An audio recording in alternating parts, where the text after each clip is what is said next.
योगेन चित्तस्य पदेन वाचां मलं शरीरस्य च वैद्यके योपाकरोतं प्रवरं मुनीनां पतञ्जलिं प्राञ्जलिरानतोऽस्मि आबाहुपुरुषाकारं शङ्खचक्रासिधारिणं सहस्रशिरसं श्वेतं प्रणमामि पतञ्जलिं यस्त्यक्त्वा रूपमाद्यं प्रभवति जगतो नेकधानुग्रहाय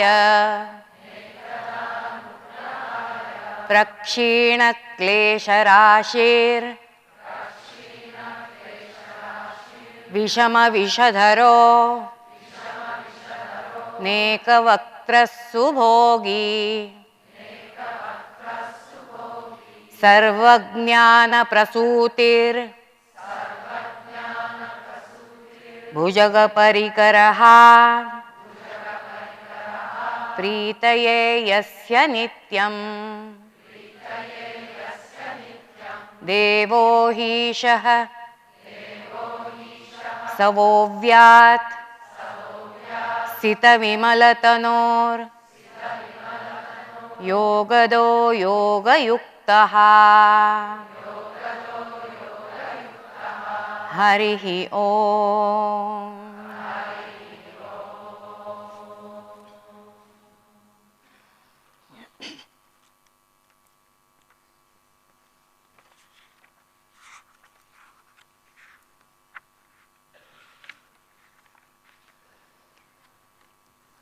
अथ कैवल्यपादः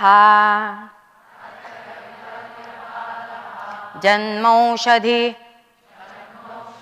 मंत्रतपः समाधिजाः सिद्धयः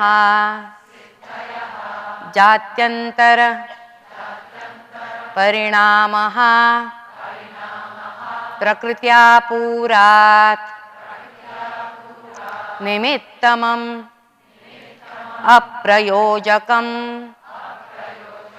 प्रकृतीनां वर्णभेदस्तु ततः क्षेत्रिकवत् निर्माणचित्तानि अस्मितामात्रात् प्रवृत्तिभेदे प्रयोजकं चित्तम् एकमनेकेषां तत्र ध्यानजम् अनाशयम् कर्माशुक्ला कृष्णं योगिनः त्रिविधमितरेषां ततः तद्विपाक अनुगुणानाम् एव अभिव्यक्तिर्वासनानां जातिदेशकाल व्यवहितानाम् अपि आनन्तर्यं स्मृतिसंस्कारयोः एकरूपत्वात् तासामनादित्वं च आशिषो नित्यत्वात् हेतुफल आश्रय आलम्बनैः संगृहीतत्वात् येषां भावे तदभावः अतीतानागतं स्वरूपतोऽस्ति अत्वभेदात् धर्माणां ते व्यक्तसूक्ष्माः गुणात्मानः परिणामैकत्वात् वस्तुतत्वं वस्तुसाम्ये चित्तभेदात् तयोर्विभक्तः पंथाः न चैकचित्ततन्त्रं चेद्वस्तु तदप्रमाणकं तदा किं स्यात् तदुपरागापेक्षित्वात् चित्तस्य वस्तु ज्ञाताज्ञातं सदा ज्ञाताः चित्तवृत्तयः तत्प्रभोः पुरुषस्य अपरिणामित्वात् न तत् स्वाभासं दृश्यत्वात् एकसमये च उभयानवधारणम् चित्तान्तरदृश्ये बुद्धिबुद्धेः अतिप्रसंगः स्मृतिसंकरश्च चितेः अप्रतिसंक्रमायाः तदाकारापत्तौ स्वबुद्धिसंवेदनं द्रष्टुर्दृश्योपरक्तं चित्तं सर्वार्थं तदसंख्येय वासनाभिः चित्रमपि परार्थं संहत्यकारित्वात् विशेषदर्शिनः आत्मभावभावना निवृत्तिः तदा विवेकनिम्नं कैवल्यप्राग्भारं चित्तं तच्छिद्रेषु प्रत्ययान्तराणि संस्कारेभ्यः हानमेषां क्लेशवदुक्तं प्रसंख्याने अपि अकुसीदस्य सर्वथा विवेकख्यातेः धर्ममेघः समाधिः ततः क्लेशकर्म निवृत्तिः तदा सर्वावरण मलापेतस्य ज्ञानस्यानन्त्यात् ज्ञेयमल्पं ततः कृतार्थानां परिणामक्रम समाप्तिर्गुणानां क्षणप्रतियोगी परिणाम अपरांत निर्ग्राह्यः क्रमः पुरुषार्थशून्यानां गुणानां प्रतिप्रसवः कैवल्यं स्वरूपप्रतिष्ठा वा चितिशक्तिरिति इति कैवल्यपादः इति श्रीमत् पतञ्जलि महामुनि प्रणीतः योगसूत्र पाठः हरिः ओम। Shri कृष्णार्पणमस्तु।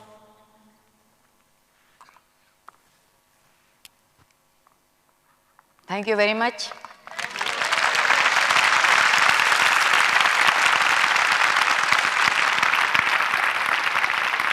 Having patience in saying and listening both.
इकडे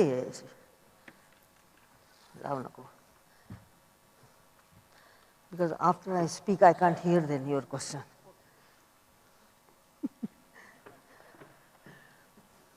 It's always the problem. Good afternoon. When we are teaching, then the voice is so much, then somebody talks is very difficult to hear. Now I understand how Guruji suffered with this. Because all the time he is speaking and suddenly if somebody speaks, the ears suffer a bit. Okay, we have been flooded with a lot of questions since the time I announced that Gitaji would be answering them. So we are going to give preference to the questions which came till today morning, and if time permits, we'll take the questions that have come in today. Second thing is there were many questions which are very, very personal in nature, and obviously with the constraint of time, we cannot handle them. Thirdly, there are many questions to which you can easily find answers in the Ashtadala Yoga Mala and Yoga Gem for Women and the preliminary course. So if your question is not put forth today, please refer to these books if it's not very personal. We will be quickly going in. We have segregated the questions into practical with reference to asana, pranayama, and those on teaching. There are 5 questions pertaining to Sarvangasana. And Halasana. How should the back be positioned in Halasana? I am struggling in Sarvangasana and Halasana to get the C7 vertebrae to go in. It is very hard on my neck and shoulders. Can you advise? Would you kindly further clarify the position of the cervical spine in relation to the blankets in Sarvangasana? In other words, is any of the cervical spine in contact with the blankets? The entire cervical spine or just C7? How much of the neck should be on the blankets mats? Does it also depend on the student's necks, example, long, short, supple? So 5 questions pertaining to Sarvangasana and Halasana. Now, first of all, remember, Sarvangasana is not done on the blankets as such. In light run yoga, when you see, the posture is just on the straight mat. Do you mean to say Guruji did not have this question whether it's 5th or 6th or 7th or 1st or 2, second one? So that question is itself is something where you haven't given any thought to it. When Guruji does Sarvangasana without the blanket, he is not at all on the cervical. That is the most important thing. That means in Sarvangasana, you have to lift on your shoulders the cervical spine in such a manner it doesn't rest down at all. So, the very technique itself in your case goes wrong. When you have cervical region there, if anybody is ready to do, you just can show, I do not mind, even with the blankets, do not send her only for all the time. Other somebody do it, have the blankets. When you have to use the blanket or you do not use the blanket as it has been done, you have to watch very carefully how that cervical spine remains up. You listen to me, you do not look at that, you need not bother about who comes on the platform. It's my this thing. You have to understand this. Now, Guruji, when thought of the blankets, many of you have seen that. He used extra blankets like pile of 3, 4 or even 5 blankets for those who have got a long neck. If the neck is long, because dancers etc. you find who have got a long neck. Once upon a time I had, now age has made me to shrink there. So forget about it. But a long neck needs extra blanket support so that they can come up, lift up themselves higher in order to create that space in this neck region where back of the head remains down. Obviously, a part of the neck, upper neck remains down, but exactly the 5th, 6th, 7th vertebral body remains up higher. Again, go and watch Light on Yoga book, then you will know how that area has got a small canal like thing and it gets lifted. When you keep the shoulder on the 5 edges of the mat, if the neck is hanging, for those people who have a long neck, then it will not work, anybody just do it quickly. Now he has to move the shoulder, he hooks up to the back skull region, did you see that? Back of the skull he hooks over there, so his vertebral body at the upper region gets the support, but basically it is at the back shoulder blade region that he has to lift up. And this in the class I keep on telling, or even for people like Raya, when you go to Halasana or go to Sarvangasana, there is more weight on your arms, upper arms, and that area between the shoulder blade you have to lift higher upward. You understand? That area should not touch at all actually, that is real Sarvangasana. It is not meant for resting on the shoulders. Shoulders coil backward and you get the spinal clarity at the upper chest and dorsal upward. So, it has been not said that keep the 7th vertebral body down on that blanket. It is a kind of small cave where you lift up, whether it is Sarvangasana, Halasana. Not only that, when you have to do the variations in Sarvangasana or Halasana, whatever it may be, this area should be free. So, here many a time Guruji has given stick. So, the stick goes inside into the body,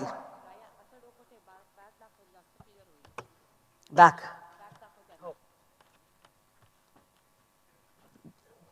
They have to see your back.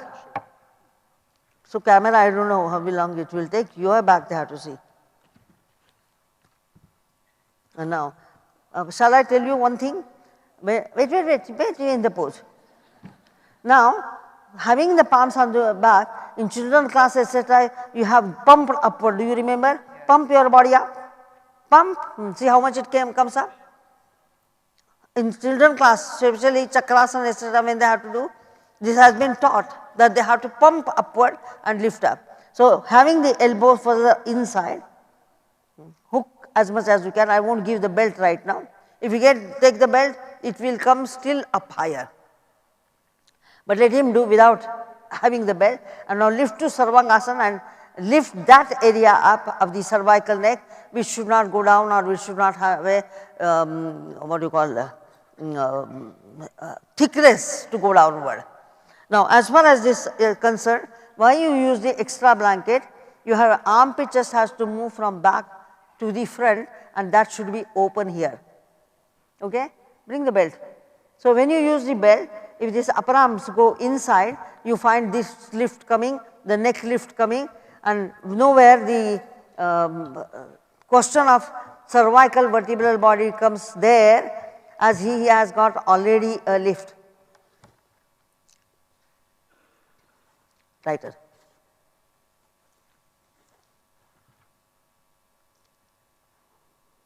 Lift up now higher. Did it come up? Yes.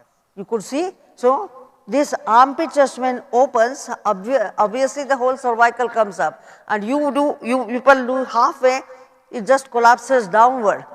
Not only that, Guruji has explained this also, because beginners perhaps they don't know. Again, I want Uday to come. Many a time Guruji has lifted somebody's body in such a manner that the foot goes. Viju also knows, be here as a soldier so that you can quickly show. Guruji used to take his whole body on metatarsal and support that center neck. You understand? With his own, I mean, we used to take that metatarsal, tarsal, so the toe end will not go into his neck, but the neck will be on the foot. That also gives lift, or forms a kind of canal over there, and that lift helps. And having this in the mind, later Guruji introduced in Sarvangasana threefold blanket in the center as you did for Shirshasana, so the middle area could come up, if then cervical neck is not getting lifted. So, the cervical, it is not a balance on the cervical as such at all. It is very clear that it is a shoulder stand. The shoulder has to be, that means shoulder bone has to roll back and have a lift so that the whole body goes upward, where even in the front sternum also goes up. Now, if Uday holds his thigh and lifts up his sternum, still further it will come. Only body weight will be there for Uday, but Guruji used to make like that. By pressing the upper arms, now just lift Raya vertically up, that's it. Understand? So much the armpit has to open, so much the lift has to come, and that is Sarvangasana. So you can place threefold blanket, and sometimes the rod which we have in the institute, wooden rod also used to put if the neck is not working. So whether it is Sarvangasana or Halasana, you have to have that lift. Then lessen the blankets, but cervical up. Be on the flat floor, but have your cervical up. So don't question this whether on the 7th. Why search in the body whether 7th vertebra is touching or 6th vertebra is touching or whether 5th vertebra is touching. It's just the brain, because you are all expert in anatomy, no? That's why. You think your anatomy is so much that even doctors won't know that anatomy. We don't even think whether it's a 5th, 6th or 7th. My duty is to lift that area. If it doesn't go, I have to add blankets or put a blanket in the center and lift myself. So your mind is not on the asana, your mind is on the anatomy. Guruji's Guru never said that don't keep 7th vertebrae down, don't keep 6th down, or press the 5th down, nothing of that sort. Understand? So such questions are foolish. You have to lift and keep on lifting until you feel you are on the shoulder edge. Got it the answer? Enough. Next.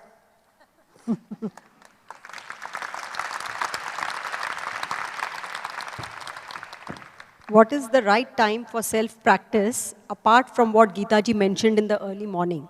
Is it that if we practice at late evening, it affects sleep and any intensive action will lead to pain? Look, first of all, the time we have to see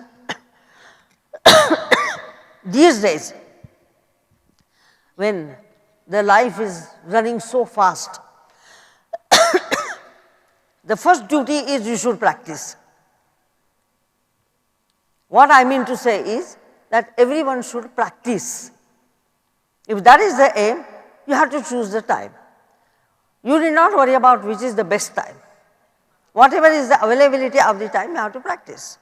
Even now when the session is going on, I go in the evening and practice, because there is no time in the morning to practice except pranayama practice. So practicing is most important. Now, Early morning, if you practice your asanas and if body is responding, there is no problem.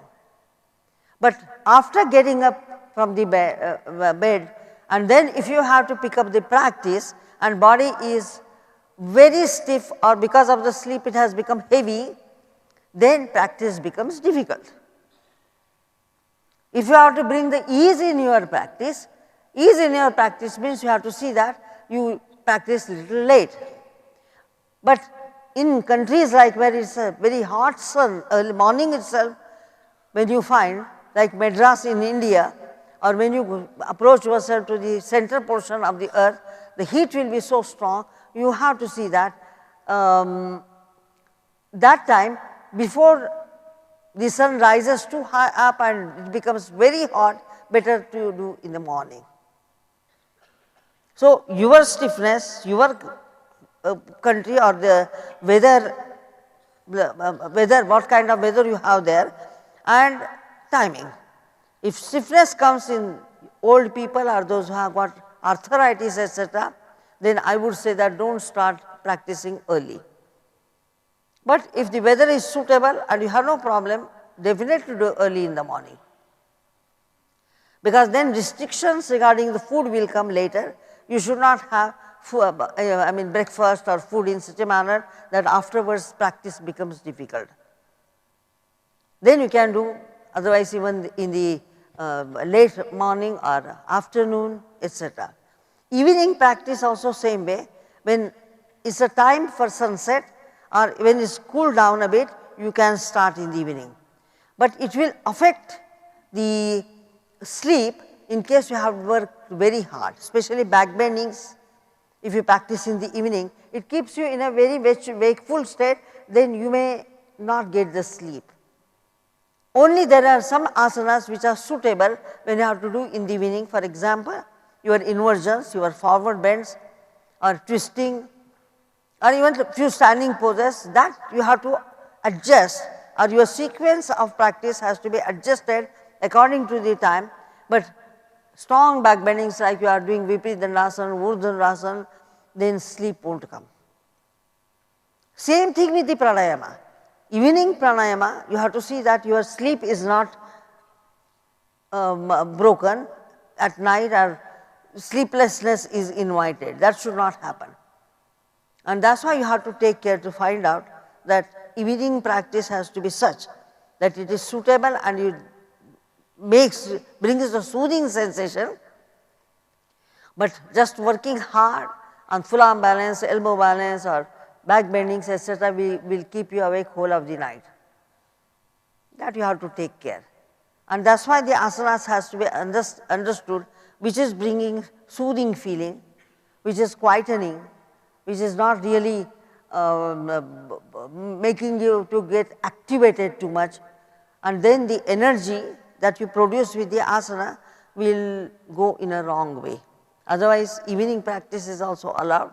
As often we have heard our Guruji has said this, morning you can do those asanas which are difficult to attempt, like you have to do back bendings like let us say Viparita Dandasana or Vrishtikasana, Gandabhenundasana, because you are having empty stomach, that will not bring anything upward, and that because of the empty stomach you can do easily.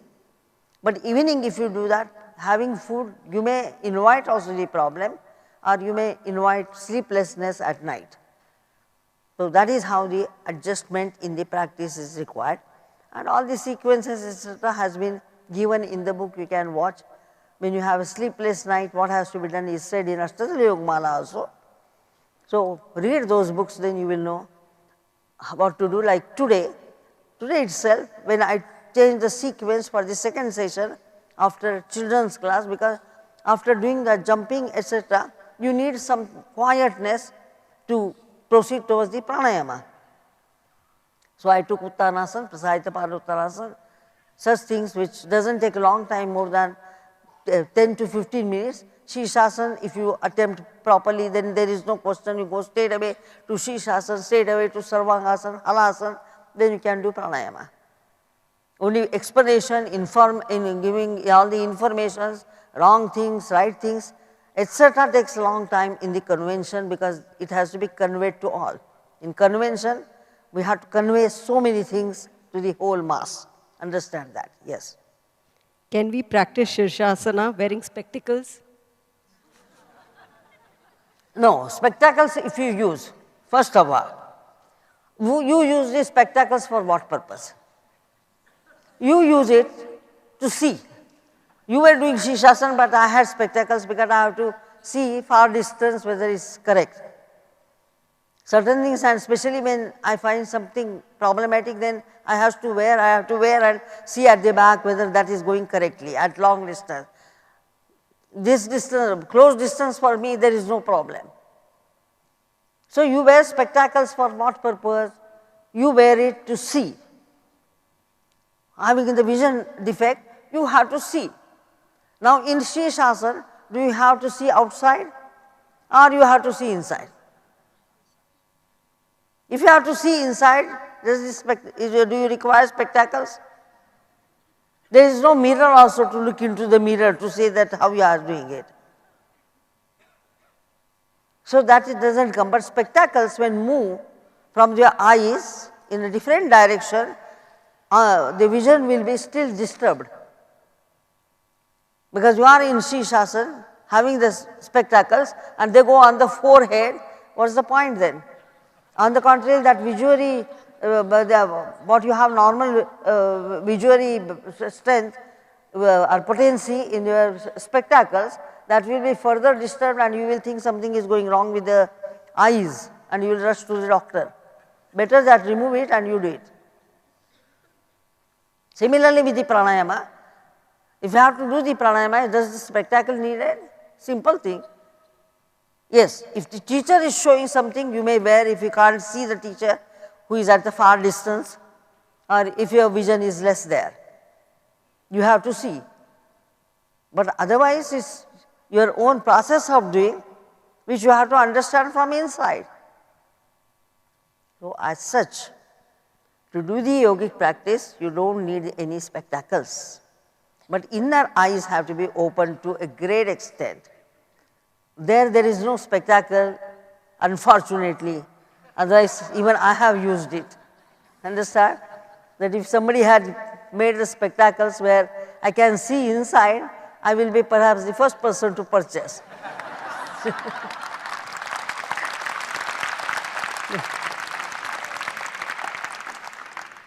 Interested in the Turiya state and how to practice for that state. Which state? Turiya Avastha. Turiya Avastha. And how to practice for that state. I don't know who is asking this question. I have answered this 2-3 days back also. If you have to, yesterday also, asanastha and become yogastha. I have said, even there in the pranayama, you have to become pranayamastha. If it is a pratyahara, you have to become pratyaharastha. So why jump on Turiya? What do you know about Turiya? What do you know? Because you have read in the book Turiya Avastha and that's why you want me to speak on Turiya Avastha? Or is it the fight with the intelligence, whether Gita knows Turiya Avastha or I know the Turiya Avastha? Many times such stupid question comes and that's why it's a stupid question. Do I need a certificate from anybody to say whether I am having ethical practice? Whether I am honest, am I doing whether I am doing correct practice is for me to find out. Where I am not doing, why my mind is not ready for that, what is that failure that my mind is not ready to do? I have to do, I have to find out. So everyone has to find out. Now, why do you go to Turiya Avastha? For example, the first day you did pranayama. When you did first day the pranayama, what was your state of the mind at that time? When I took the Bhramari, did it not affect the Bhramari on your brain, on your nerves to become quiet? It gave some different effects. Then why don't you experience that? Second day, the air condition made such a big this thing that all were cold, feeling very much cold. And it took a long time because they can't adjust it so quickly. Then I changed the whole pranayama. Did it not bring a kind of the feel of creating the heat within? Then you wanted at that time the heat, otherwise everybody would have gone absolutely cold. No, yesterday, day before yesterday, etc., when I took the pranayama, it was totally different. Today's was totally different. Yesterday, I just spoke about Jalandhara Bandha and made you to work. Did you not observe that doing proper Jalandhara Bandha makes your head, brain quiet? When that kind of quietness, whether Brahmari you did or Kumbhaka you did or today Viloma Pranayama you did, yesterday Jalandhara Bandha we just sort of focused on that. All this while doing, did it not bring the change in you? The mental state, what you had earlier and what you had after the pranayama, if that has brought the change, is it not that we have to understand this? That Turiya Avastha, if you have to come, you have to be totally detached to this world. You have to be totally unattached. The Vairagya has to reach that state where these questions will not come to me. Where is that Vairagya? Where is that practice? You have to be completely out of this world. You have to be with you, and you can't remain with you even for a minute. I repeated Shri Shasan 3 days, 4 days to see that you get correct understanding about it. Then where is your inward going process? In early days, if the teacher said once, they were remembering. If just once, the teacher will answer and the students were supposed to remember that. That was the time when Vedic Upanishad period when we think about. Now 100 times you bang, it doesn't. And you people, it will never come. Why? Because you have to have club meeting, you have to have society meeting, you have to be president of something, you have to be businessman, you have to look after many, what you call, social work services when they do. All this your outgoing mind, when will it come to Turiya Avastha? And that's why when there is no Vairagya, Turiya is forgotten, that's all. At least have a first stage of understanding that how you become yogic minded. I think that book is there here for this cell, Yogic Manas.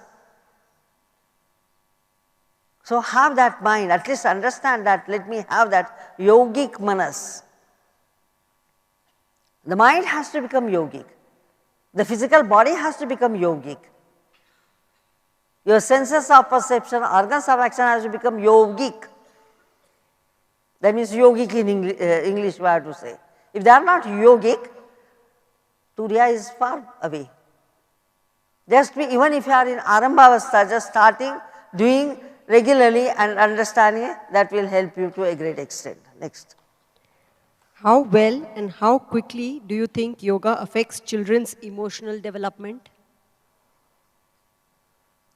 Why this time question has come, how it will improve. Emotional development, who says that is not there in the children? Who said that is not there? They have.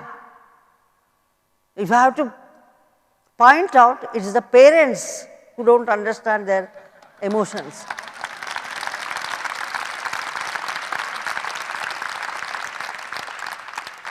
How many of us pay attention to the children when they want us?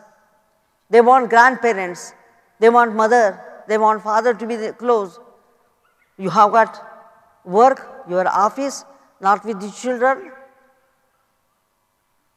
You know, yesterday when I went out, Satvika came from the front, she saw me straight in the front because we were just opposite to each other. Moment she came, I just did like that because she knew.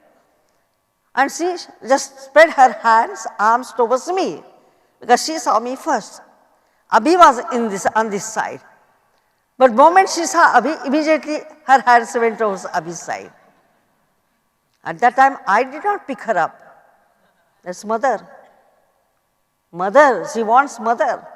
Afterwards, her grandmother, that's a different matter.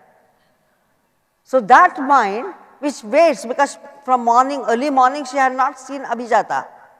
Abhijata was right here. And the child got a plate. So she had not seen.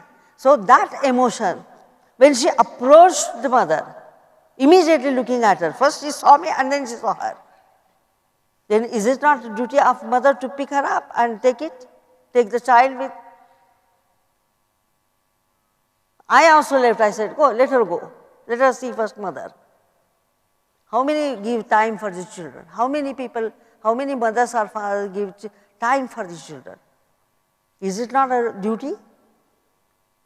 Is it not our duty also if we are not parents, but the child is approaching you, wants to talk to you, asking something? That we haven't got, we have lost. And that's why the emotions of them is killed by elderly people, is the parents' duty. And that's why when we talk about Guruji, how he balanced between his yogic practice and grihasthashram. When children wanted him, he was there available. And that's most important. He kept his work going on day and night, what he is supposed to do. Or one of the parents at least available. If father is not there, okay, mother is in the house. Don't you see the children when don't see for a long time, they will come shouting only mummy, papa, whatever they want to say. They want to see for their mummies first, papa, whatever. Why that? So don't question this, that is first has to be corrected. And when they do the asanas, you saw today, I won't ask them serious about everything. If serious and strict, then they won't do. Then that's an emotional disturbance. So I asked 2-3 times also, will you like to do once more? When they said yes, do it. Oh no, we are tired, so don't do it. Bring the discipline. I repeated the prayers so many times in different posture. Repeat. So let them understand that has to be repeated. When they can't do, don't force them. So emotionally they are not disturbed. But if they think that, oh, if Gita Iyengar is in front, we have to do, whether we don't get it or not, don't get it, we should be doing, and that fear complex if inside, they won't learn. So this is the way, how to teach the compassion. You need not teach the children, you have the compassion. And many a time children have a good compassion. If they have a biscuit in their hand, they want to give it to others also, whoever has in front of. And that's a feeling from inside, feeling of compassion, which we have to appreciate. So if that is understood, you have understood. Is the parents first has to come closer to the children. And then asanas will help to improve the emotions. Today, as you saw in the class, how they were taught, how they were made to understand. We have to understand their problems. They have also got pain, problems, and we do understand. And that's how we are teaching them. I asked one lady who comes still to the medical class, the daughter comes to medical class having some problem. I said, first you stop forcing your daughter to eat. If she is not eating, just be quiet. And you don't force your diet on her and complain that she is not eating. I said, while teaching asana, I once or twice I allowed her to look after, because children need that special attention. If the blanket bolster has to be brought, mothers parents, if one of the parents are there, then it's easier for us to take the classes. I can't go inside and bring the bolster, bring the blankets, etc. Then I said, you don't be strict, I will do what I have to do. It's not because I have said keep the leg straight, that means you have to tell her all the time, keep the leg straight, keep the leg straight. If she bends, I know what time the bending is wrong or what time straightening the leg is correct. It's for me to decide, because I am a teacher there and I know that how far we can force that girl or boy when they are young, a child. And moment I kept mother away from the child started improving. That fear went, the fear complex of the mother went, and she started freely doing. Understand? So one has to understand what time one has to be strict, what time one has to be soft, what time one has to be really what you call compassionate with the children, and then the emotion will be understood. Okay, next. When practicing pranayama, especially in the morning, my breath becomes interrupted by yawning. What should I do to prevent this yawning? Yawning means you haven't slept well. That means when your system hasn't still accepted, you are forcing the pranayama on your system and then you get yawning. And this is the question again related to that earlier question, the time to practice. You understand? The time to practice you ask as though it's as though it's a question and it has to be answered. Now here the answer is, early morning you get up and do the pranayama, but you are yawning, that means you are feeling sleepy. Is it clear? One thing is clear. That means your sleep was less. It was a it was a disturbed sleep. It was a disturbed sleep, and obviously you felt that it's not coming as it should come.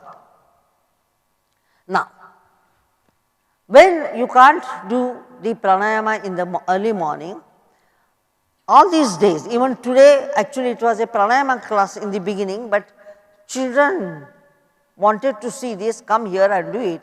We allowed that, and it was a part of education for you also, that how to teach children you understood. But otherwise, first 3 days, 4 days, I took asana first and then pranayama. Did you think about it, that why I have taken it like that? The reason behind it, that when you do the asanas, the awakening of the brain, awakening of the spine, awakening of the nervous system, the awakening of inner systems of the body takes place. And then even if it is a short pranayama, it helps you. For example, if I have to say about Jalandhar Bandha, I have to explain to you how to do Jalandhar Bandha, that is one part. But otherwise, in Jalandhar Bandha, how many breaths you did as such? As few breaths you did, you understood. I have to explain as a teacher.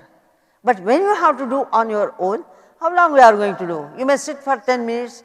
I don't know even sitting posture whether it helps, whether your swastikasana, virasana helps you to sit for a long time. How long, I can't say.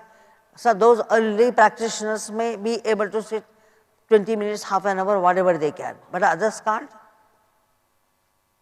In that case, they have to do asana first and then sit and do the pranayama. Now, if yawning happens in the morning, if you are having insufficient air, as now only everybody started, they are feeling so hot because everything remains closed, then if it is insufficient air, of course, you will be having yawning.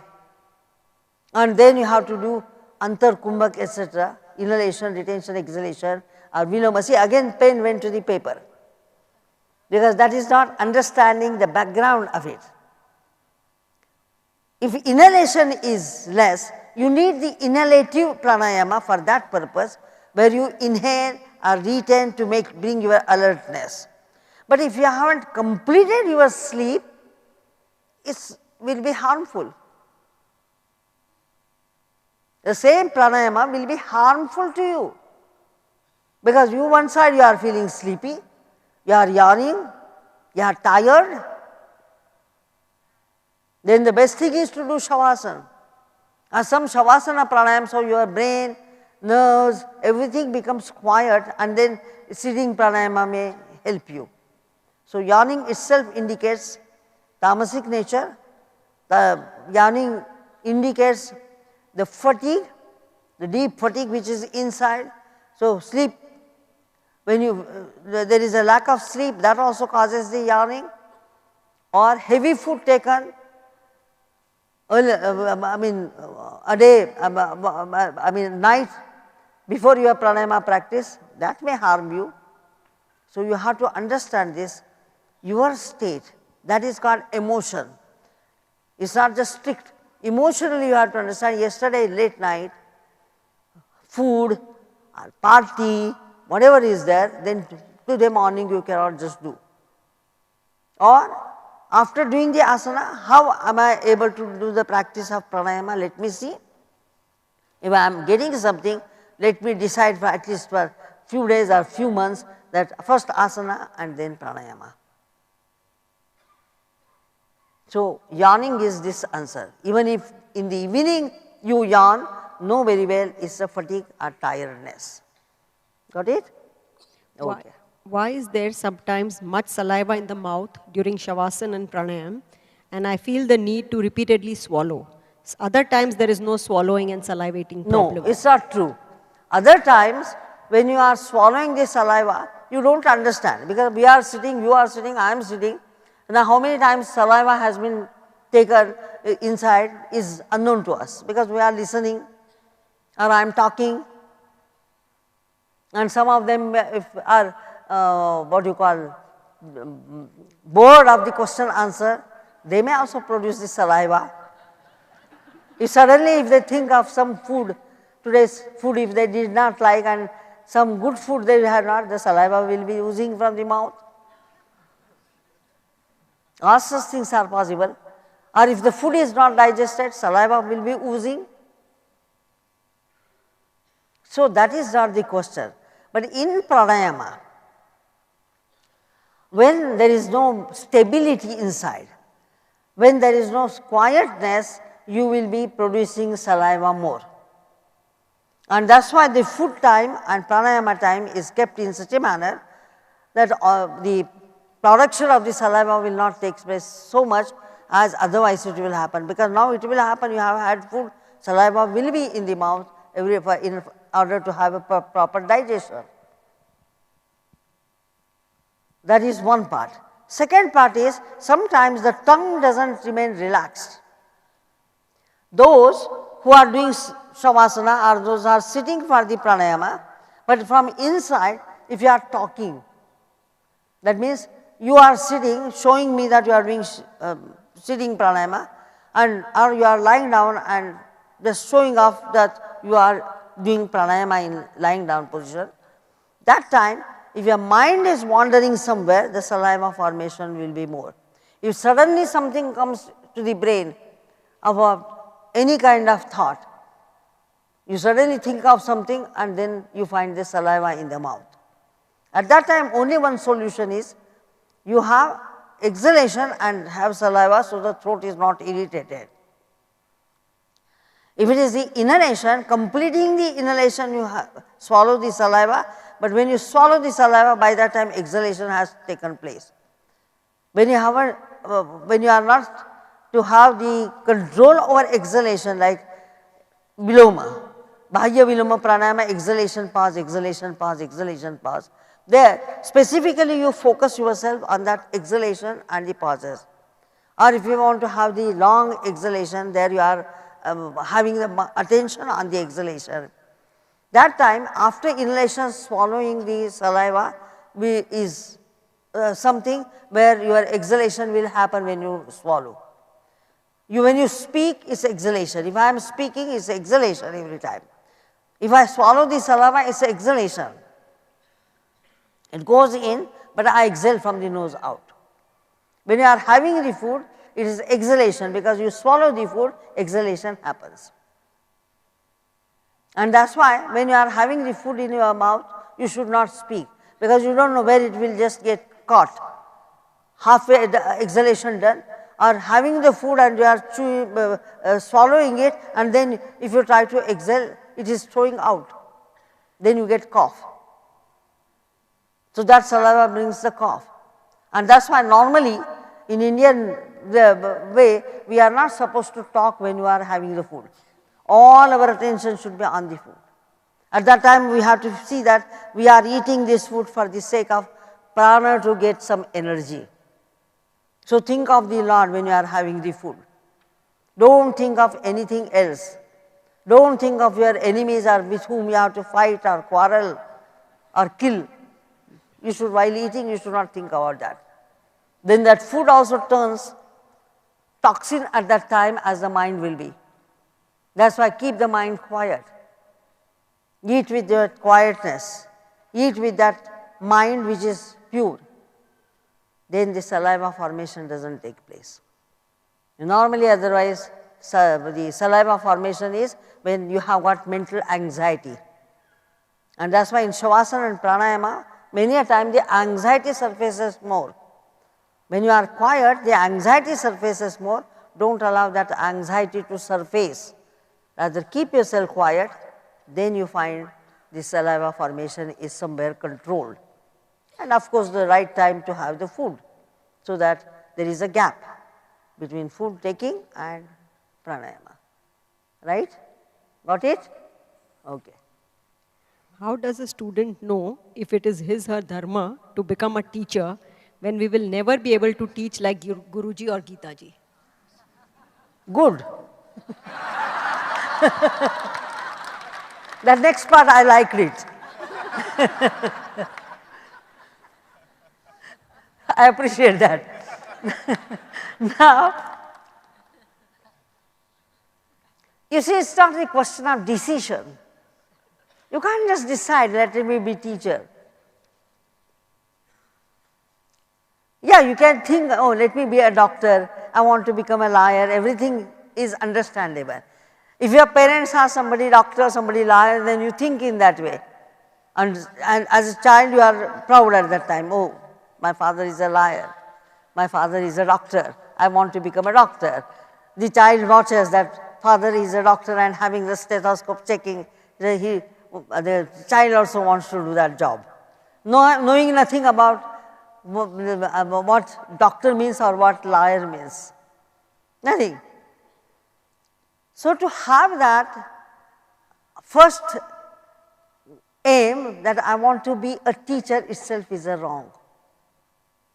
First be a student. I never thought that I will be a teacher. I want to be a teacher. But the urge how it comes is, first I was a student, a sick person, but student, I felt better. When I felt better, when I felt, oh, some health is coming, or after doing the practice I can study better, I can digest my studies or reading, writing, whatever I do in a better way. This is first the effect of that practice. Then if somebody approaches that, how are you able to concentrate in that, or how did you write this nicely, so nicely? Okay, when I do my asana practice, then I am fresh in my mind. Then they feel that let them know something about yoga is one thing. And just deciding yourself in the first step only that let me be a teacher is wrong. And I have helped like that. As that they said, I was teaching in schools when I was in school itself, is the fact. Because in the same school, my teacher asked me to help and I just went. At that time, I didn't think, oh, I am a teacher now. She needs the help. I know the asana. I know how to start, how to begin with. This is the way to do it. That's all. And when they got it, I was happy. Okay, you know, you got it, Dvipada Shirshasana. Okay, I am happy. You did Ekpad Shirshasana, very good. In Sarvangasana, you got the balance, and that's why you could do Ekpad Sarvangasana or Parshva Ekpad Sarvangasana. Good.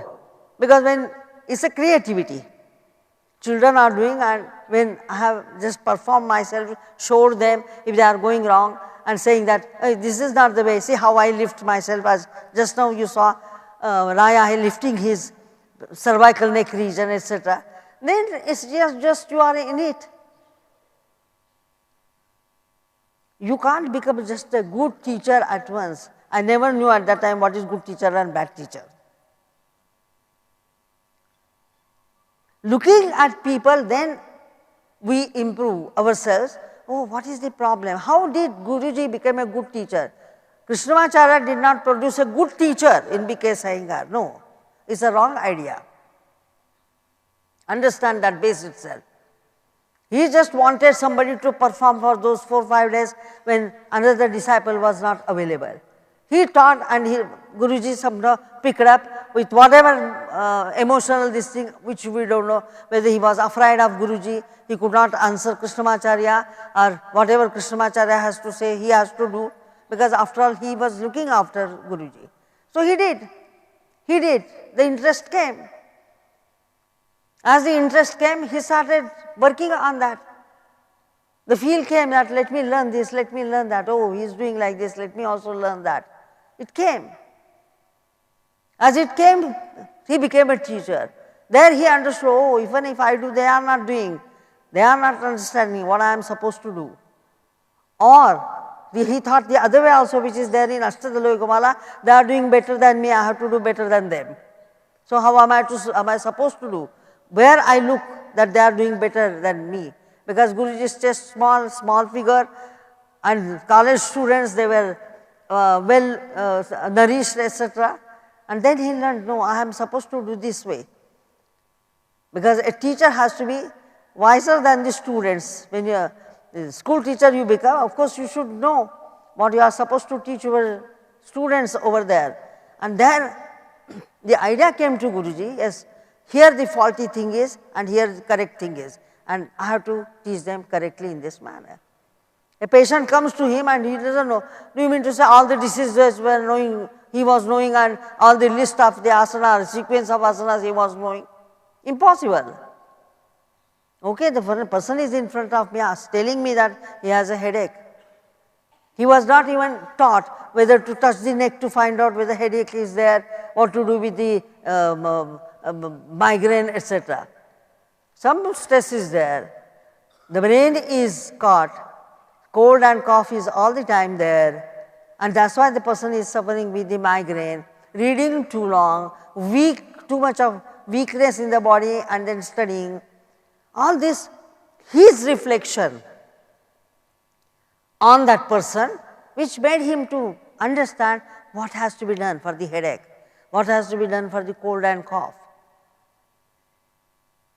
And that is why then he became a good teacher, old people coming to him, children coming to him, youngsters coming to him. All this taught him to become a good teacher. You also need that experience. You can't just suddenly become a good teacher. You have to think, you have to work, you have to practice, where you feel nice, where you don't feel nice, and that is how you will be developing your understanding. I hope you understood this. So don't have that aim first. Be a good student, you will be a good teacher. Be a good student, in spite of having all the problems, you will be a good teacher.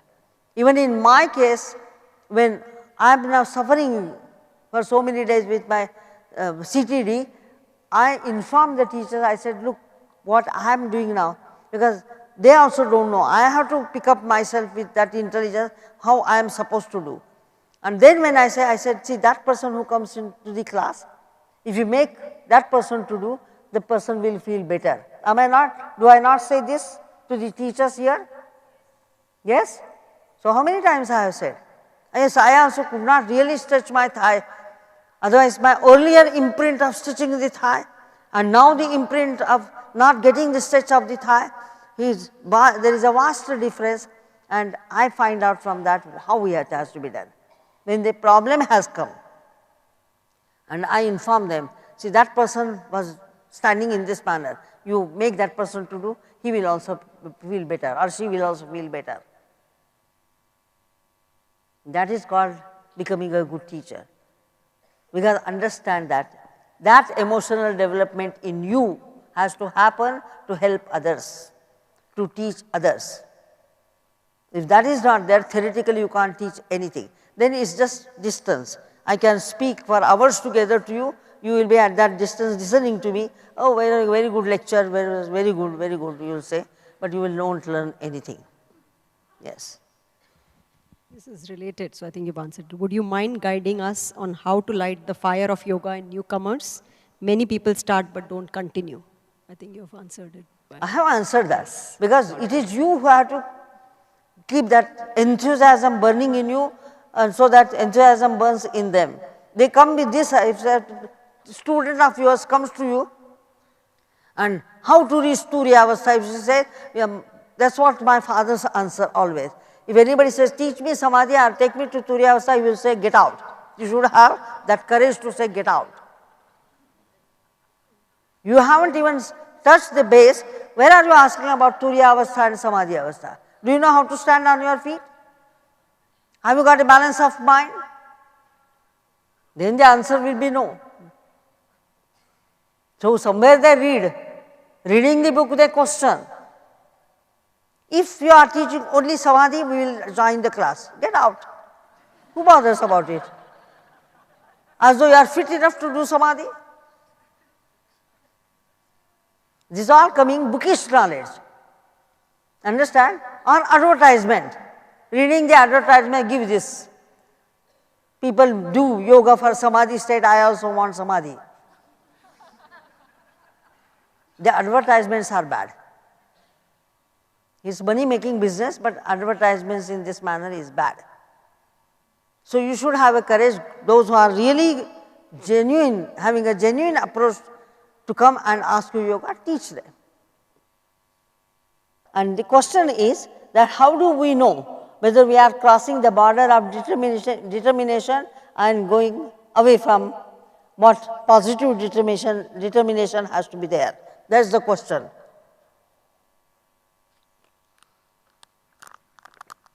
It's a very good question. You know, willpower, determination, these qualities which I referred this morning or yesterday also, is a good quality. You need to have a determination. But by determination is stubborn. Like, what is stubborn? This, now the question was there regarding practice. If I say pranayama is very good doing early in the morning, absolutely right. Get up in the morning and do pranayama. Absolutely right. And then I have determined that I will do it. I will get up in the morning and do my pranayama. My willpower is strong. And because my willpower is strong, I will get up in the morning and I will do it. Now if this willpower, this determination of mine makes me to get up and make me to do pranayama, and then it becomes a rigid force. A day will come where it becomes a rigid force on me and I begin to just continue with that rigidity. Now this willpower and determination is the part of I consciousness. You understand? The ego that we say, or ahamkara that we refer to, or I consciousness that we refer to is the one where the source of willpower and determination is there, which I have explained many a time in a pranayama class. You inhale and hold the breath antarkumbhak. When you hold the antarkumbhak, it is a determination. Now this is a pranayama, I will do antarkumbhak. And if I decide that my antarkumbhak definitely for 10 seconds, no question about it, short time, 10 seconds is a very short time as such. But I decide that today I am going to do antarkumbhak for 10 seconds, or I will have 8 cycles of antarkumbhak or 15 cycles of antarkumbhak, and I have determined that my Kumbhak will be for 10 seconds. I may even look at the watch, or if mentally I am prepared that I can have 10 seconds of holding of the breath, fine. But if that determination leads me to go towards shakiness, heart beating, headache, the fighting with that holding of the breath, nerves shaky but I will hold the breath, that will be wrong. So, determination is fine, but when the body says it cannot do, when the mind says it cannot do, or the yawning, just now the question was, sit for the pranayama, antar kumbhaka, I determined to do for 10 seconds and I am yawning. What is the point? I have to find out why I am yawning, why I feel so shaky, why I am perspiring just for 10 seconds of holding the breath. So, yes, the quantity is bad, quality has to be good. Otherwise, you force yourself, and with the habitual forcing, you go to such a state that you just continue to do, and that time the ego comes up. I am able to do 60 cycles of Kumbhak sitting 1 hour, it does not matter to me, I can manage, I can do. It may affect your body, that is one point, and there you are fighting, and that is why when the determination of that kind takes place, where it crosses willpower and determination, crosses the intelligence, and I consciousness takes there the what you call becomes the head over there, your practice will be failure. So, willpower and determination is required to do something, definitely it is needed. But rigidity comes, that itself means your ego is playing the game. You have forgotten the quality and you have embraced the quantity. Want to achieve so many things, quantity, but you are not able to perform even a single asana with that quality.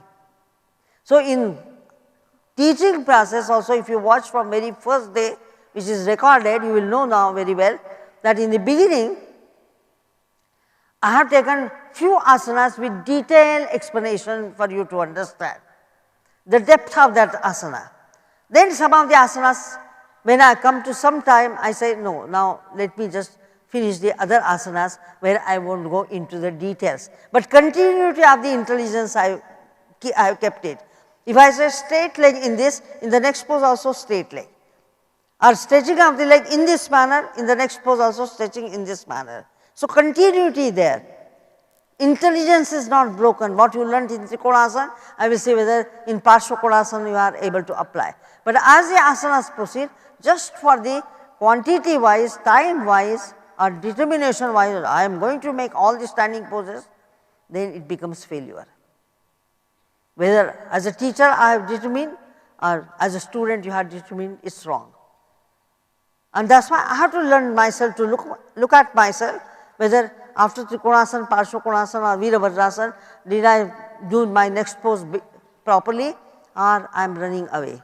Okay, if that is happening, my willpower or determination here will not work. Or if that day it works, all the time it can't work.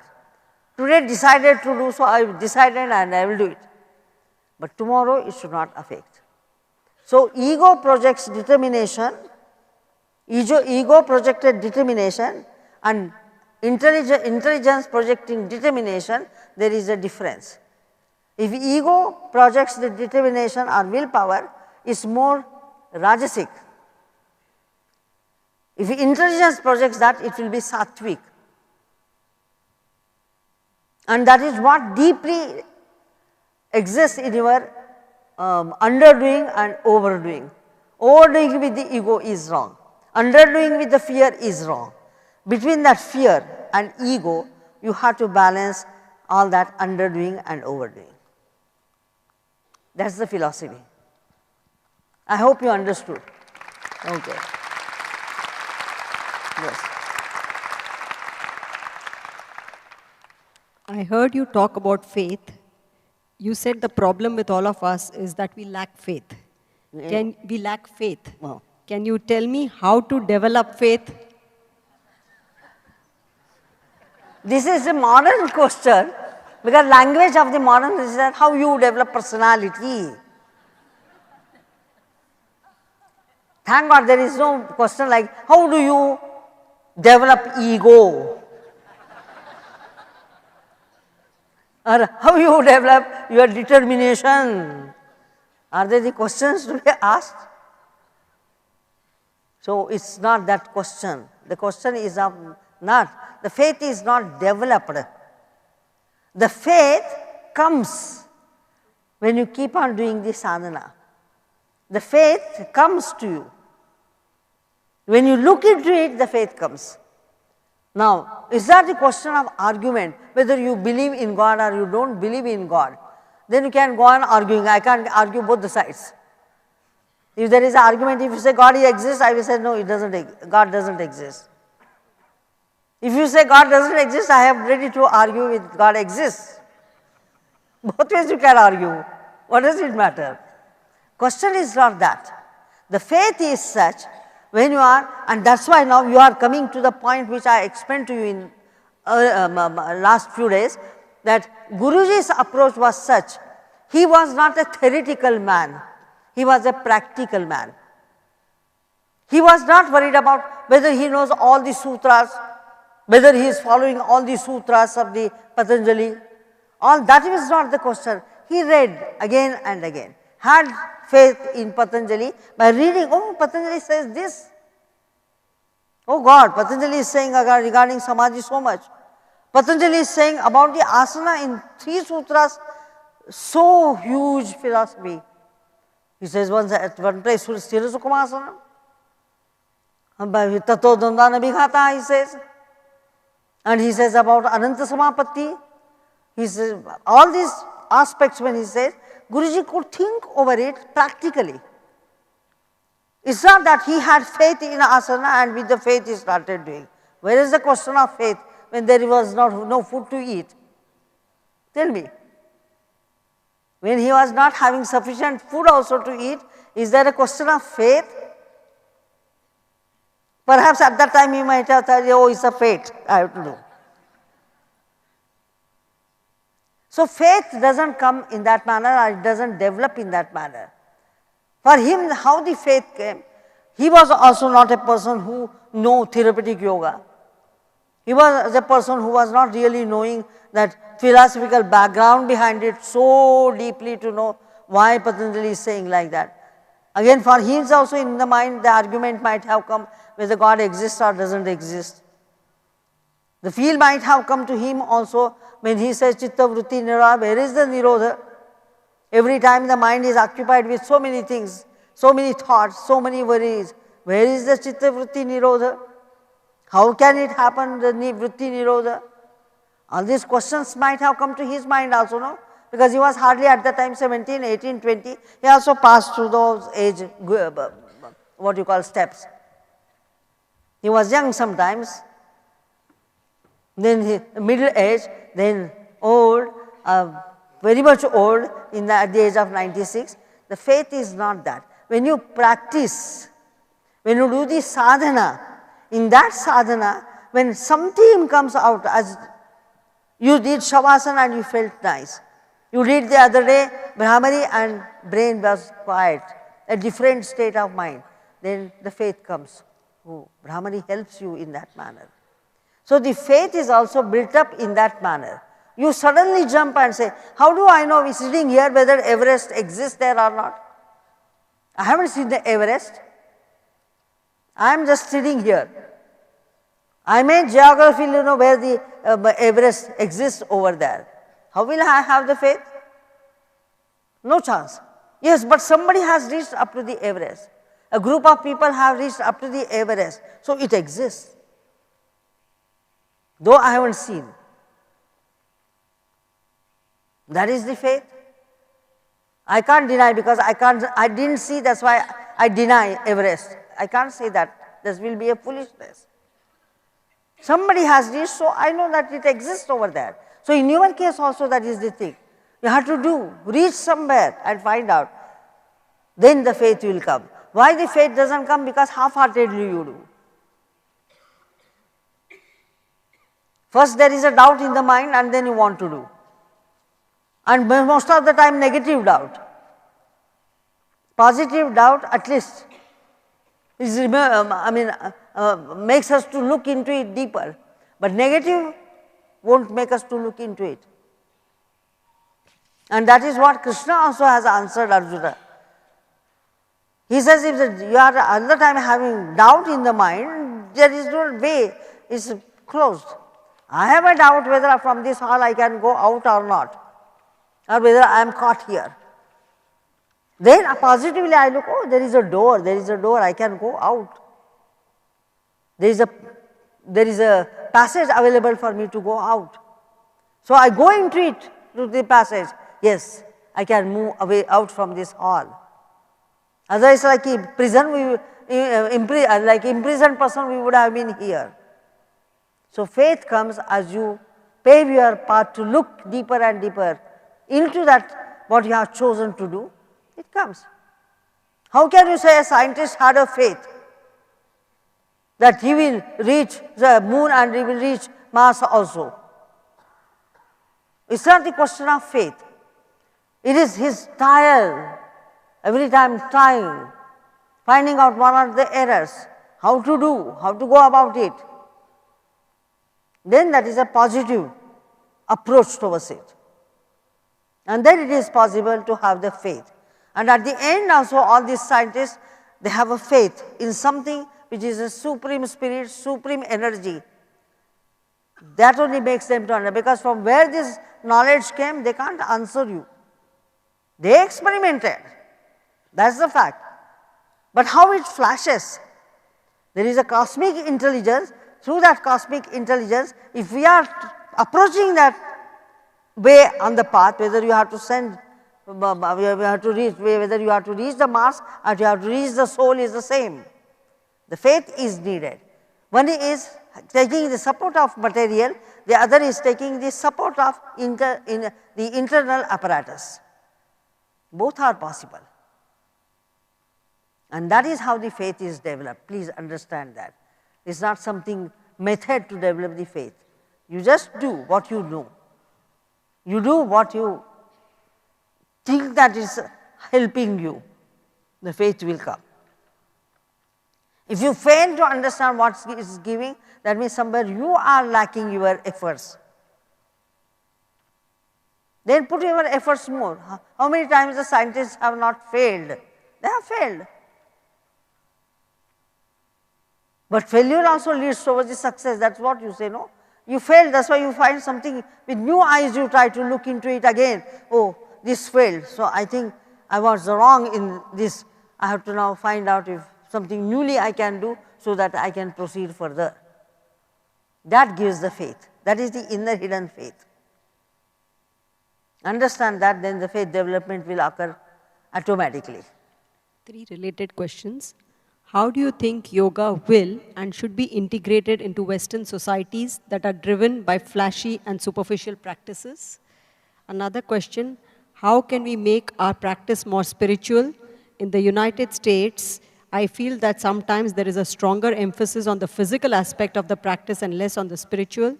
And the third, how can we practice and teach yoga as Westerners without appropriating the culture from which it originates? From where it originates.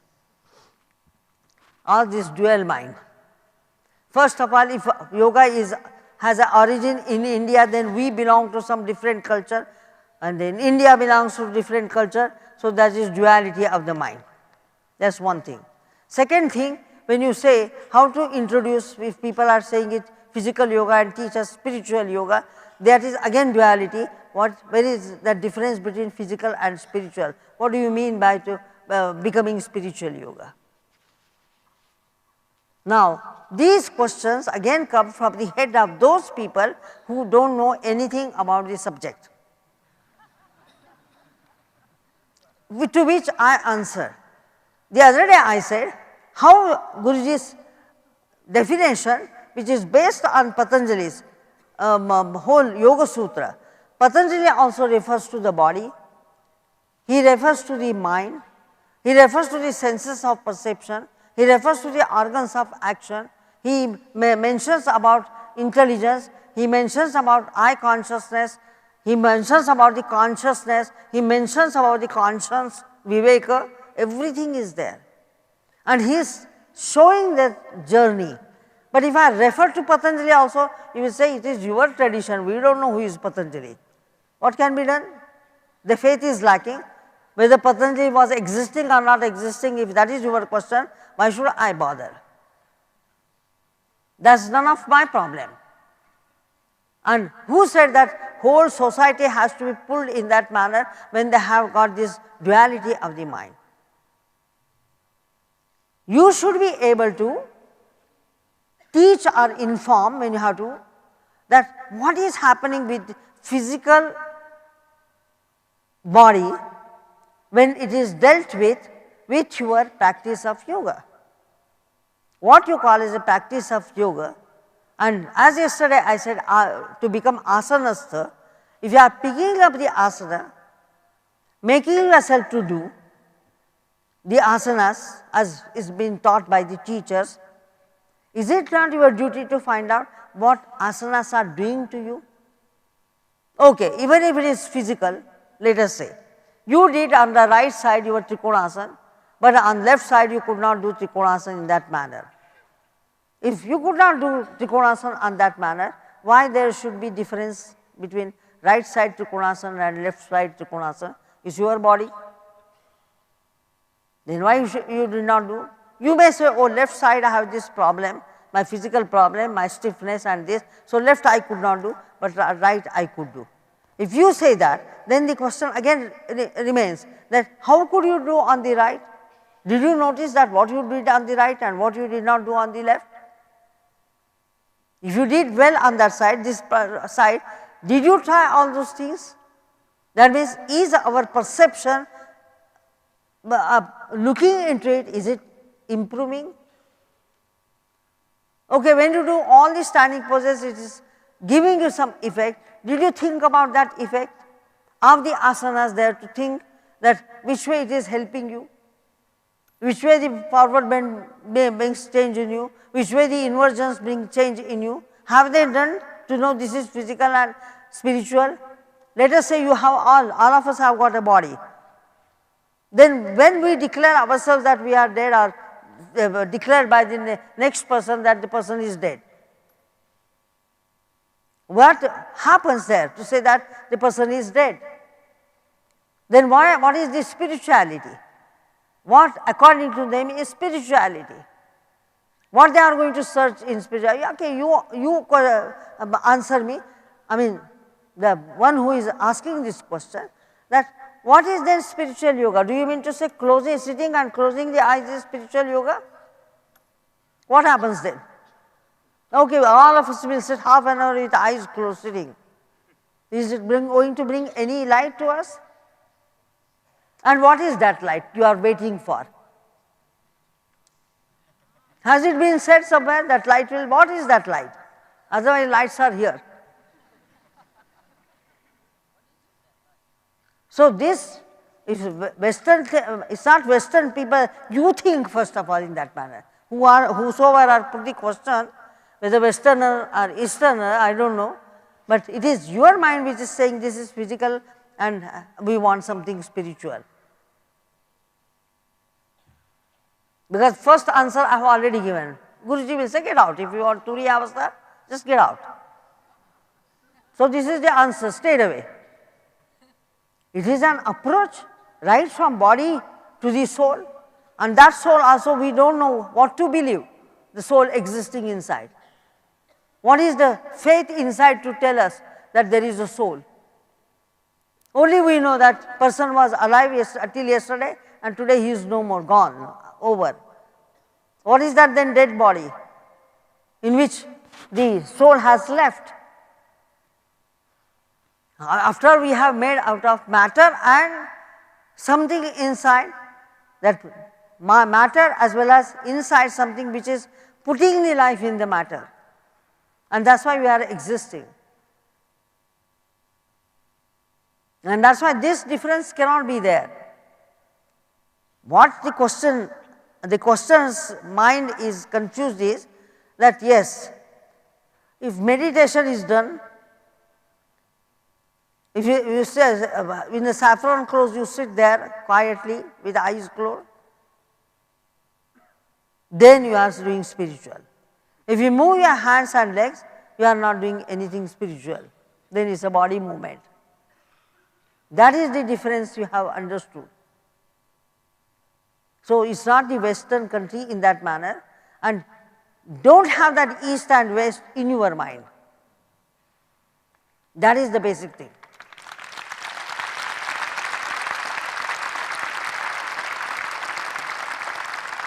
Because on this earth we have to stay somewhere wherever we are born, normally we stay there. It is your inner approach. If the world around is bad, that will throw the materialistic view on you. Because this question is there for so many years or the time unknown.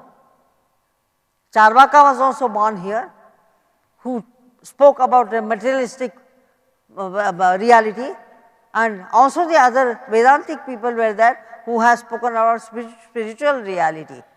So, everything comes from this land when we think about the Indian system of philosophy. That means in those days also people were materialistic, even in this country, who could think only of that, enjoy your life. If you want to eat good food and you haven't got money, you go and you just steal the purse of somebody and eat. That was also a philosophy for them. And the other side, no, do not steal, asteya, do not steal, be honest, earn your food. That was another party which was having the argument with the first party. It was always there. The question is not that. We all have got soul, and that is why we are alive over here. So, what is that inner reality we are supposed to find out? Even if our emotions get quietened, we are happy. If our sorrows go, then we are happy. If we feel healthy, we are happy. And that approach you need to have. Then this problem will not arise in your mind. So, this question shows that the duality of the mind makes you to think in that line. Otherwise, just simply practice, and understand this. You people, when you are practicing, many times it happens, if you do not practice, you do not feel good. If you miss one day also, why you should feel that, oh, today I could not practice, why it should come to your mind? That means somewhere it touches inside and you are missing the practice. It is not that great thing we are going to get it, just keeping the regular practice, or it is not the great thing we are going to lose by not practicing. But still inside something tells you, oh, because I did not practice, body is dull, mind is dull, intellectually you are dull, you do not feel like doing anything. That means it has got something in it. By doing it, you are feeling a kind of elevation from inside. You feel that elate from inside, and that is why you practice. That itself is a spiritual. So, do not worry if people do not come to you. You can certainly go if you want to go and teach, but do not worry about them if they have got this feeling. Have I answered all the 3 questions? Yes. Last 2 questions. Would you please consider to hold this kind of 10-day intensive every 2-3 years so we can learn more often with you?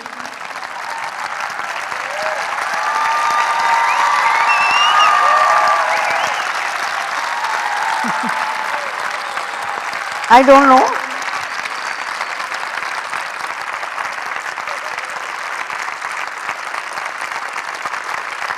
God has to give me strength. It depends on God's will. My faith is in that. If the God wills, it will happen. So, totally it depends there.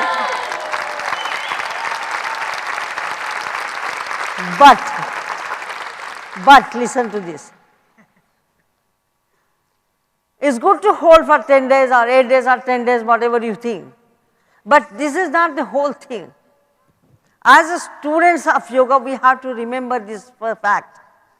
Just by holding 10 days, what you call convention, making myself you to do, or conveying whatever I know, making you to understand whatever exists in that, everything is fine. But at the end, what I said, it is your practice which is important. You going into it is important, not my teaching just important. So you have to be in it. You have to be with full faith in it. You have to believe in God and be in it.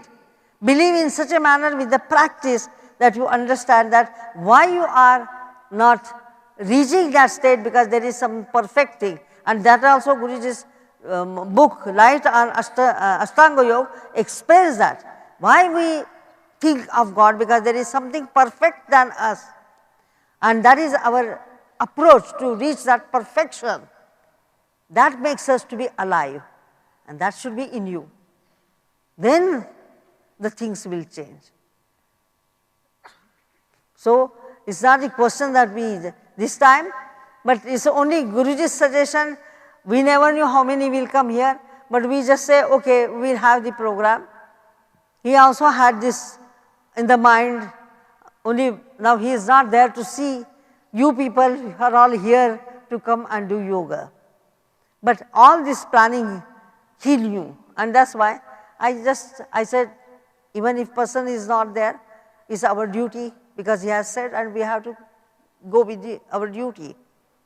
Not only that, let me just tell you this, that on Wednesday, that means last day, after the class, Iyengar family will be giving South Indian food to you, because that also he planned. He said on the 10th, that means 1st to 10th if you hold, and we were thinking whether we can go up to the 14th as it is birthday. So, which date we have to choose, and there were some problems regarding the hall, place, so many things, we have to sort out many questions. Then Guruji said 1st to 10th also is fine, even if it is not 14th, people will come, those who will stay later will stay, those who want to go back, they will go back. But 10th, if we morning after the session we serve the food, then those who want to fly on that day only, they can return back, and others will stay, that is what is there. So, on 14th again you need not keep on doing all these things, except people will come and meet me. Not only that, when we said that you are so weak, how people will come and meet you? He said, what is there, even if 1,000 people are there, every day if 100 people come and meet me, I will be sitting there on the balcony, 100 people will come and meet me, then those 100 will go, tomorrow another 100 will come, which you can manage, he said. See that. So, that is what his whole approach was. Otherwise, as we thought that 1,000 people if they come, how in the institute there is no possibility of getting together, and how will you meet so many people, because he was very weak, he was going weak, which we are understanding, but that is the solution he gave us. He said every day 100 people you should let them come to the institute, walk in, I will be sitting here and they will see me and go, and the food at the last day.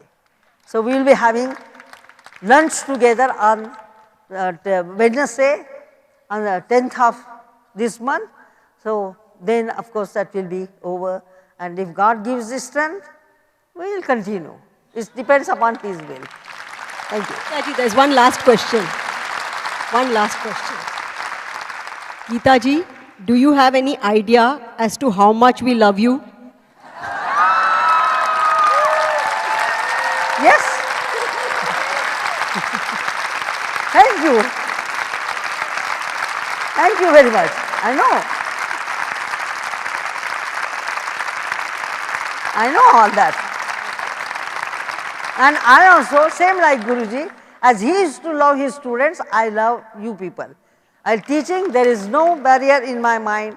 I don't condition myself. It's just free opening. In teaching process, I do. Only the problem is that I can't give much time, because then if the tiredness fatigue comes, I am worried about tomorrow. So that again I go with the class. And for that also I said, when all these people asked me what to do, you people are already visiting the institute, but all these days I was not there available, because I have to also certain things to do. But on Monday and Tuesday I will be there after 5 o'clock, after our session is over and when I rest a bit. After 5 o'clock I am there sitting, so you can come and meet me. Only do not take time just in some these questions that you have asked, because there are many questions on the disease, which I said no, I will not answer those questions, because our mind should not be so small to know if somebody is suffering with some problem, why not answer to yoga. I am not here to answer you that, okay, make Sarvangasana, make Halasana, take the back bending. That is not yoga. There should be thorough approach towards this subject. Then you find the solution in that, what therapeutic yoga is. So we also have to use a different specs for that to look at yoga. Not all the time conditioning, saying that my student suffers with this, if I get giddiness, what shall I do? Have I to do Shirshasana, Sarvangasana or not? What to do during the menstruation? These are the questions which are not necessary at this moment, because in teaching process it is said. Today I really left the group, those who said that they can't do Shirshasana, it was up to them to decide what they have to do.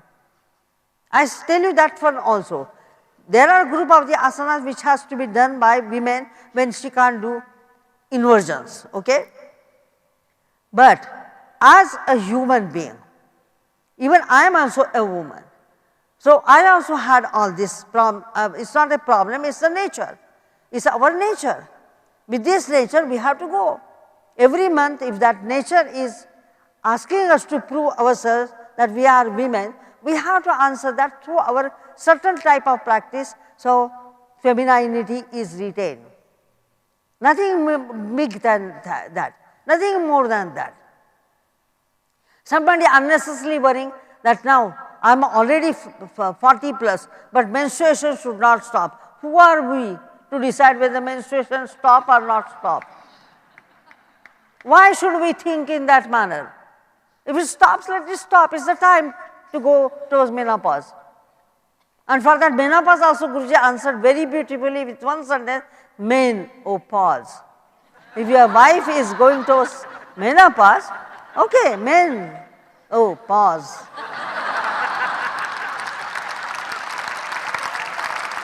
Because the time began both the sides to switch over from Grihasthashram to Vanaprasthashram.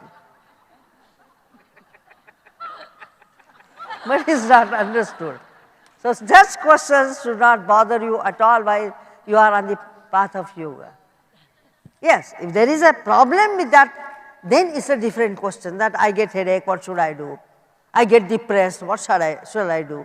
Okay, for that answers are available. But this should not be approached towards it. And lots of things have been written on all these questions. And we should not, as a woman, we should not get stuck with it. Proceed further. And that's why Turiya is not explained, because when we can't reach Turiya, what is the point asking such questions? Better we concentrate and go ahead with our practice, go further with the practice. So have that approach of the mind towards yoga, that will be making you to be better on the path or to proceed on the path, otherwise you will be stuck. So knowing this, I think we will close this session here. Otherwise, questions will be lifelong. Namaste. Namaste. Namaste.